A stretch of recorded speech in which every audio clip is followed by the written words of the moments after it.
জমিতে বীজ বপন করছে,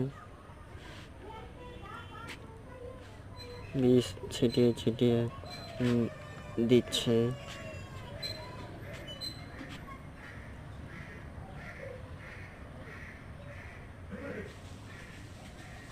এই জায়গাটা আগে অনেক জঙ্গল ছিল আর কি, পাট লাগাইছিল আগে, এখন পরিষ্কার করছে। পরিষ্কার করার পর আগাছাগুলো ভালোভাবে পরিষ্কার করছে, তারপরে এখন অন্য বীজ বপন করতেছে,